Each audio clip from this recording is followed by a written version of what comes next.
Cordial saludo. Continuando con nuestra tarea de identificar algunos insumos que la metodología general de ajustada nos pide para llenar cada una de las fichas, hoy vamos a hablar de cómo debo identificar mi población afectada y objetivo para poderla llevar al formulario o a la ficha que me pide la metodología general ajustada. Tengo varios objetivos específicos. El primero es cuál es la población afectada de mi proyecto, cómo hago para identificarla. El segundo es cuál es la población objetivo de mi proyecto, cómo determino las características generales de la población objetivo y para qué sirve esta caracterización. Es importante que el formulador tenga muy en claro estos conceptos para que no sea únicamente una persona que sabe diligenciar los formatos, sino que sabe formular proyectos y esa formulación obedece a unos criterios técnicos para poder establecer cuál es mi población afectada y cuál es mi población objetivo. La población afectada y objetivo.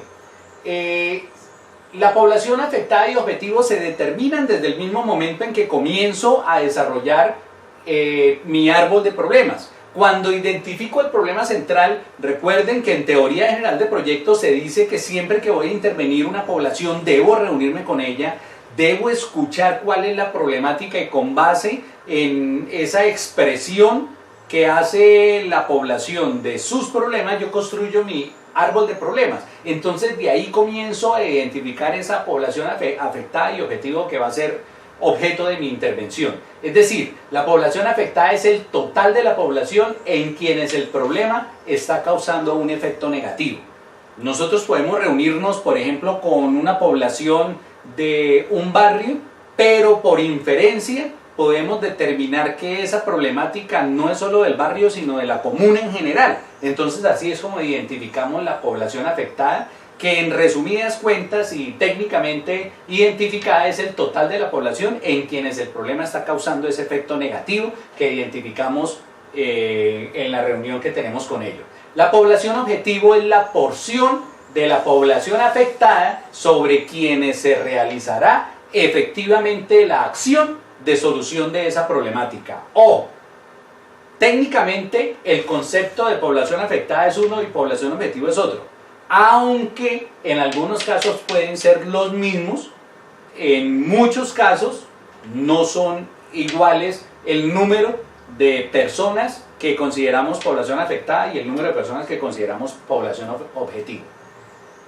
Aquí lo estoy diciendo, hay ocasiones en que esa población es la misma, es decir, las acciones que desarrollará el proyecto y los productos sociales que éste entregará cobijan a toda la población afectada. En ese caso específico, cuando las acciones del proyecto cobijan a toda la población afectada y la población objetiva es la misma. Pero cuando identificamos, por ejemplo, que hay una problemática en todo el municipio de Villao, pongan ustedes el ejemplo que quieran, pero vamos a intervenir un sector específico, un barrio específico, la población afectada es toda la población de Villavicencio, la población objetivo es el barrio X en el cual mi proyecto va a desarrollar las acciones y va a entregar los productos sociales. ¿Por qué es importante identificar y caracterizar muy bien a esta población? Específicamente en la NGA, pero conozco más de una metodología en la cual la evaluación social del proyecto solo se circunscribe a esta caracterización. Yo he insistido, soy especialista en proyectos, no soy un filántropo de proyectos, de los proyectos, y a mí me parece, en lo personal, a José Tiberio, le parece que la evaluación social de los proyectos debería hacerse más allá de identificar si la TIRE y el valor presente neto económico son positivos. Los teóricos dijeron que si la TIRE y el valor presente neto económico son positivos, eso significa que las condiciones de la población va a cambiar. Pero también, y lo he manifestado en varias ocasiones, algún día voy a filmar esos proyectos. Tengo escrito un libro que habla de evaluación social de proyectos y en mi concepto se debe hacer un flujo de caja social del proyecto teniendo en cuenta los costos sociales y los ingresos sociales y verificar si desde ese punto de vista, con ese flujo de caja, el proyecto es atractivo. Pero pues como los teóricos dicen que si la TIRE y el valor presente neto económico son positivos, es más que suficiente para determinar que la evaluación social del proyecto es atractiva. Entonces, en la mayoría de los casos, la caracterización de la población es casi que toda la evaluación social que yo hago, entonces tengo que hacerla muy bien hecha. ¿Cómo hacemos para resaltar la evaluación social? Entonces, específicamente la metodología general ajustada, identificando muy bien la población afectada, caracterizando a esa población afectada, ya vamos a ver cómo la caracterizamos, identificando la población objetivo y caracterizando la población objetivo. Yo siempre pongo el ejemplo del famoso proyecto de agroingreso seguro, como proyecto y como política de desarrollo agrario era muy buena. Socialmente el proyecto falló porque los subsidios y las acciones y los productos sociales terminaron en cabeza de gente muy pudiente. Ahí fue donde el proyecto se cayó. No porque el proyecto no fuera bueno, sino porque la identificación de la población afectada y objetivo no fue la más adecuada y terminaron personas estrato 6 llevándose absolutamente todos los productos sociales del proyecto. ¿Cómo se identifica la población afectada? Entonces comenzamos a identificarla geográficamente. La identificación geográfica hace referencia a la identificación del área o de las áreas donde vive la población que está afectada por el problema. Esa es la identificación geográfica. Hoy es mucho más fácil que hace unos años, pero inclusive podemos hasta georreferenciarlo, diciendo exactamente la latitud y la longitud donde vive esa población. Y es muy interesante hacerlo. Otra manera para identificar la población afectada es socioeconómicamente. Entonces, identificamos el estrato social de la población afectada, identificamos el grupo social a que pertenece y resaltamos si dentro de ese grupo social hay una población de grupos de atención prioritaria.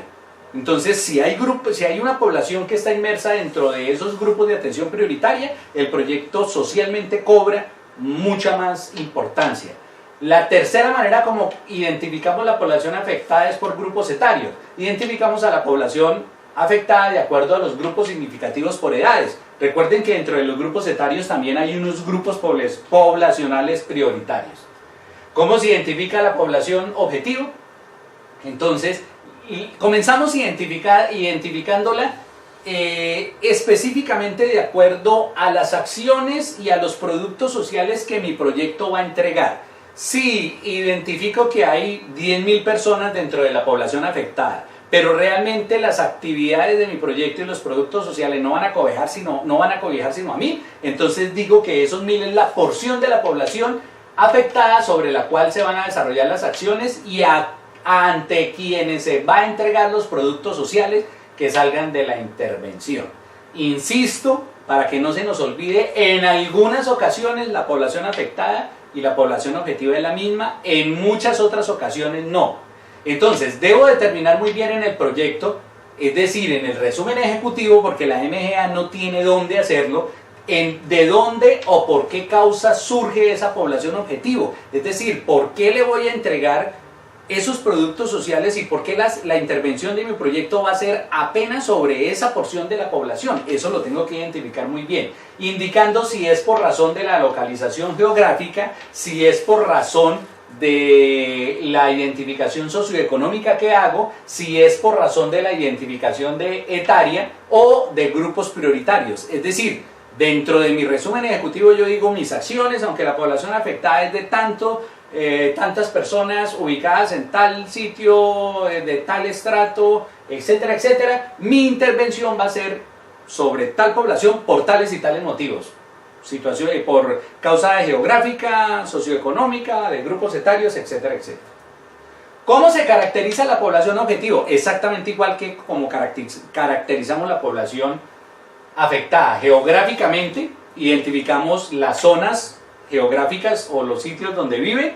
Socioeconómicamente identificamos el estrato social, el grupo social y los subgrupos de población de grupos de atención prioritaria y los grupos etarios, que ya los vamos a identificar, los que me piden o la manera como me divide la MGA ese grupo etario. La caracterización geográfica, comenzamos por la región. del país donde vive la población. Ojo, recuerden, yo estoy ubicado en este momento en la ciudad de Villavicencio Meta, pertenecemos a la región de la Orinoquía. Posteriormente sigue el departamento, estamos en el departamento del Meta, municipio de Villavicencio. Si la población vive en la cabecera departamental o municipal, si es allí donde se están desarrollando las acciones, por ejemplo, recientemente formulé un proyecto para la gobernación del Guaviare. Ubicación de la población, cabecera municipal, es decir, íbamos a desarrollar en los 4 municipios del Guaviare, pero en las cabeceras municipales todas las acciones que pensaba desarrollar el proyecto. Si podemos, el barrio o la vereda, y si se puede dar la localización específica, mucho mejor. Insisto, hoy con las tecnologías de información y comunicaciones podemos de hecho hasta georreferenciar dónde está nuestra población afectada, por ejemplo en proyectos de fortalecimiento agrícola. Yo georreferencio las fincas donde va a desarrollar las acciones y proyectos. Caracterización socioeconómica. Identificamos a la población según el estrato económico. Ojo, los estratos económicos es de 1 a 6. Hace poco tuve la oportunidad de estar en un evento académico y el ponente de la intervención académica que estaba haciendo hablaba de estrato 10, de estrato 12, no, en Colombia no hay estrato 10 o estrato 12, en Colombia los estratos es de 1 a 6, siendo 1 el que mayor índice de necesidades básicas insatisfechas tiene y 6 el que las tiene absolutamente todas cubiertas. Se determina si la población vive en pobreza extrema, esto es muy importante. Los proyectos que van a intervenir poblaciones en pobreza extrema son mucho más prioritarios que aquellos que no van a intervenir esas poblaciones. Se identifica el grupo prioritario al que hace parte o que conforma la población, determinando el porcentaje de conformación de ese grupo prioritario. Ojo, dentro de los barrios pueden haber grupos prioritarios, personas discapacitadas, grupos étnicos, madres, cabeza de familia, y a veces en los proyectos que yo veo, a veces revisando las iniciativas gubernamentales, no tienen en cuenta esta distribución y a mí me parece que es muy importante para que el proyecto tome mucha más relevancia. Caracterización por grupos prioritarios. Hay mujeres, equidad de género, mujeres cabeza de hogar, ojo que son diferentes, discapacitados, hay discapacitados físicos, discapacitados cognitivos, personas de la tercera edad, desplazados, víctimas del conflicto, primera infancia que es de 0 a 5 años, niñez que es de 6 a 12, adolescentes de 13 a 18, mujeres gestantes, grupos étnicos, indígenas, afrodescendientes y población rom, población rural y grupos LGTBI. Esos son los grupos prioritarios sobre los cuales, si yo logro identificar un estrato social bajo, un barrio que tenga problemas dentro de la división del municipio y además dentro de esa población objetivo y población afectada, identifico los grupos prioritarios, va a tener mucho más relevancia mi proyecto desde el punto de vista social. Y caracterización por grupos etarios, la MGA me los caracteriza en primera infancia de 0 a 6 años, niños de 7 a 14, adolescentes de 15 a 17, jóvenes de 18 a 26, adultos jóvenes de 27, de 27 a 59, no adultos jóvenes, me equivoqué, adultos y adultos mayores de 60 años o más. Esa es la caracterización que me exige la MGA. Hay un visor, si ustedes están viendo este video porque pertenecen a algunas de las universidades en las cuales dicto clase, yo en las aulas virtuales estoy subiendo ese visor certificado por el DANE, donde es muy fácil encontrar la división etaria así, porque casi siempre en las otras fichas que maneja el DANE las manejan por quinquenios, de 0 a 5, de 5 a 10, de 11 a 15, etcétera, etcétera. Entonces en ese visor yo puedo sacar mi caracterización por grupos etarios de esta manera. Hay que caracterizarlas también por género, cuántos hombres y cuántas mujeres, por aquello de la política de equidad de género que es muy importante en Colombia. Esa es la manera como podemos caracterizar nuestra población. Insisto, muy importante, señores formuladores, no solo escribir ahí el número de personas afectadas, sino hacer una caracterización pormenorizada, porque específicamente y en el resumen ejecutivo que debe acompañar el proyecto, yo debo identificarla muy bien porque eso le da mucha más relevancia de carácter social a la iniciativa que estoy formulando. Muchas gracias.